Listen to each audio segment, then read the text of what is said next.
अस्सलाम वालेकुम क्लास। आज हम लोग जो है वो टॉपिक डिस्कस करेंगे सेल डिवीजन और सेल साइकिल कि सेल साइकिल क्या होता है। तो हम लोग कहते हैं कि ये सेल साइकिल को अगर देखते हैं तो इससे पहले हम लोग कहते हैं कि सेल जो है वो डिवाइड क्यों करते हैं। तो हम लोग कहते हैं कि एक ऑर्गेनिज्म को अपने साइज़ में ग्रो करने के लिए जो है वो डिवीजन की ज़रूरत होती है, अपने सेल को डिवाइड करने की ज़रूरत होती है। यहाँ जो है वो अगर उसने जो कोई पार्ट है उसको रीगेन करना है, रिकवर करना है, मतलब कि हीलिंग ऑफ वाउंड करनी है, कि किसी ज़ख़म को ठीक करना है, तो उसके लिए सेल का डिवाइड होना ज़रूरी है। तो अब सेल साइकिल क्या है, साइकिल से जो चीज़ शुरू होती है कि जहाँ से स्टार्ट होगा इस तरीके से वो साइक्लिक मैनर के अंदर जो है वो मूव करता हुआ उसी जो है वो पोजीशन पर आ जाता है।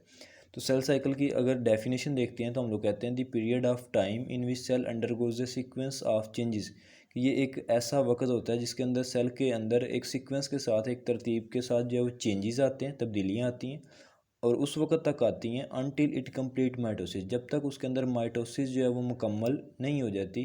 तो उस पीरियड को जिसके अंदर सेल के अंदर चेंजेस आ जाती हैं जब तक माइटोसिस कंप्लीट नहीं होती, उसको हम लोग नाम देते हैं सेल साइकिल का। आगे हम लोग डिटेल में जो है वो डिस्कस करेंगे माइटोसिस क्या होती है। तो फिर हम लोग ओवरऑल अगर जर्नल देखें तो एक मतलब सेल के अंदर जो कितनी जो है वो फेजेस पाई जाती हैं, फेजेस ऑफ सेल। तो फेजेस के अंदर हम लोग कहते हैं कि इनके अंदर एक सेल के अंदर 2 फेजेस पाई जाती हैं सेल साइकिल के अंदर, इंटरफेज और माइटोटिक फेज। इंटरफेज क्या होती है कि ये एक ऐसा नॉन अपेरेंट डिवीजन है जिसके अंदर जो है वो डिवीजन वगैरह नहीं होती। इसको हम लोग दूसरे लफ्ज़ों में जो है वो रेस्टिंग फेज भी कह सकते हैं, कि जिसके अंदर जो है वो सेल डिवाइड नहीं करते। तो it is the period of non apparent division और रेस्टिंग फेज़, कि ये जो है वो नॉन अपेरेंट डिवीजन है, यहाँ इसमें आप लोग कह सकते हैं कि रेस्टिंग फेज़ होती है। दूसरी है माइटोटिक। माइटोटिक फेज़ क्या होती है, it is the period of division, कि जिसके अंदर जो है वो सेल ने डिवाइड होना होता है। Each phase has is further सब डिवाइड, आगे इन फेजेस को आगे मज़ीद जो है वो फर्दर सब डिवाइड किया हुआ है। तो इनको हम लोग देखते हैं कि आगे फर्दर कौन सी सब फेजेस के अंदर डिवाइड किया है। सबसे पहले हम लोग देखते हैं कि इंटरफेज़ को कौन सी सब फेजेस के अंदर डिवाइड किया है। तो अगर इंटरफेज़ को डिटेल में देखते हैं कि इंटरफेज़ क्या होती है, तो हम लोग कहते हैं कि the period of life cycle of a cell between two consecutive division is called interphase, कि ये ऐसा पीरियड होगा लाइफ साइकिल के अंदर एक सेल के जिसके अंदर जो है वो 2 कंसेक्टिव डिवीजन के दरमियान वाला जो वक्त होगा उसको हम लोग नाम देते हैं इसकी इंटरफेज़ है। The period of life cycle of cell के सेल का लाइफ साइकिल का वो वाला period between two consecutive division, जो कि 2 लगातार मुसलसल डिवीजन के दरमियान वाला पीरियड होता है, उसको हम लोग क्या नाम देते हैं, is called interphase. Sometime it called resting phase, बाज़ दफ़ा जो है इसको रेस्टिंग फेज़ भी कहा जाता है। Period of great metabolic activities, के इसके अंदर जो है वो सेल जो है वो रेस्ट के अंदर होता है और बाद में इसके अंदर जो है वो काफ़ी ज़्यादा अमाउंट में बायोकेमिकल एक्टिविटीज़ परफॉर्म होती हैं।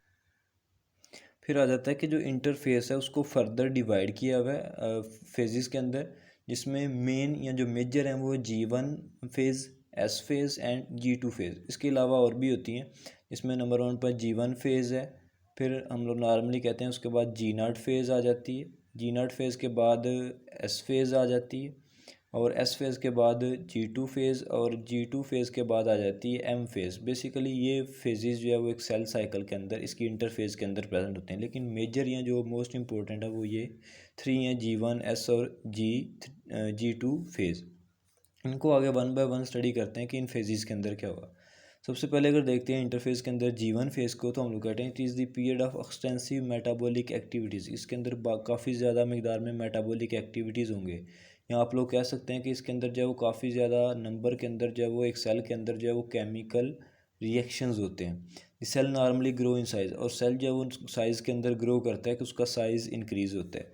स्पेसिफिक इंजाइम और सिंथेसाइज के इसके अंदर जो है वो ख़ास तरह के इंजाइम जो है वो सिंथेसाइज किए जाते हैं, तैयार किए जाते हैं, लाइक काइनेज के इस जो काइनेज इंजाइम है उनको जो है वो इसके अंदर तैयार किया जाता है। फिर हम लोग कहते हैं इसी के अंदर DNA base units accumulate for DNA synthesis, के जो डीएनए के बेस यूनिट होते हैं, डीएनए के बेस यूनिट मतलब जिनसे मिलकर डीएनए बनता है, और डीएनए किन से मिलकर बनता है, न्यूक्लियोटाइड से। तो ये न्यूक्लियोटाइड्स जो है वो एक्यूमुलेट होना शुरू हो जाते हैं, इकट्ठे होना शुरू हो जाते हैं डीएनए को सिंथेसाइज करने के लिए। फिर हम लोग कहते हैं कि G1 के बाद अगली फेज़ स्टार्ट हो जाती है G0 फेज़। ये जो सर डॉट लगा हुआ है इसको हम लोग नॉट कहते हैं, G0 फेज़। समटाइम हम लोग कहते हैं sometime the post mitotic cell exit without any change, के बाद दफ़ा उसकी पोस्ट माइटोटिक सेल के अंदर जो है वो कोई चेंज नहीं होता, जिसके रिजल्ट पर क्या होता है, such cell enters into a phase, कि उसके बाद जो सेल एक फेज़ के अंदर एंटर हो जाता है जिसको जी नॉट फेज़ कहते हैं।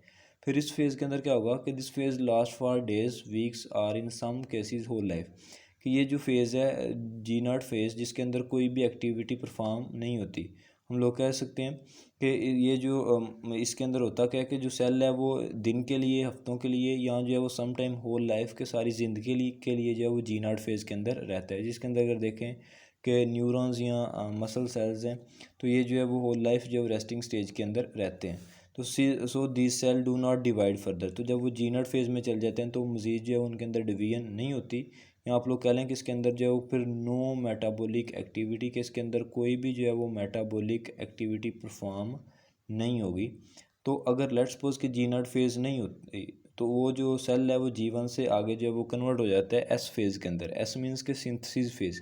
फिर इस फेज़ के अंदर क्या होगा, in this phase DNA synthesize, के इस फेज़ के अंदर जो है वो डीएनए को सिंथेसाइज किया जाता है, तैयार किया जाता है,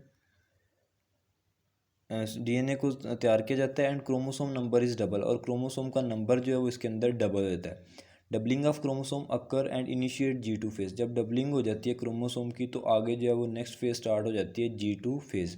जी2 फेज़ के अंदर क्या होगा, हम लोग कहते हैं कि this phase prepare the cell for division, कि ये इस फेज़ के अंदर सेल जो अपने आप को तकसीम होने के लिए तैयार करता है।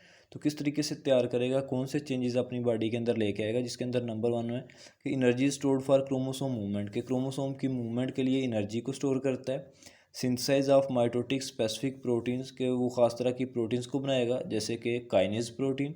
आरएनए एंड माइक्रोट्यूब्यूल्स सब यूनिट्स आर सिंथेसाइज, के आरएनए के बनाएगा और माइक्रोट्यूब्यूल्स के जो सब यूनिट हैं उनको सिंथेसाइज करेगा, तैयार करेगा। द इंटरफेस इज कम्प्लीटेड, कि इंटरफेस जब कंप्लीट हो जाती है, and the cell enters the next phase of division, तो सेल जो है फिर अगली फेज़ के अंदर जो है वो एंटर हो जाता है जिसको हम लोग एम फेज़ कहते हैं। तो एम फेज़ के अंदर आगे आ जाती है माइटोसिस, के सेल जो है वो आगे उसके अंदर फिर माइटोसिस स्टार्ट हो जाएगी जब वो ये जी2 या इंटरफेस कंप्लीट हो जाती है। माइटोसिस को आगे देखेंगे, इसके अंदर फर्दर फेजेज आ जाती हैं, prophase, metaphase, anaphase and telophase. तो फिर जो है वो एम फेज़ आगे जो माइटोसिस या आगे जो ये वाली prophase, metaphase, anaphase, telophase, in phases को सेल के अंदर स्टार्ट कर देते हैं।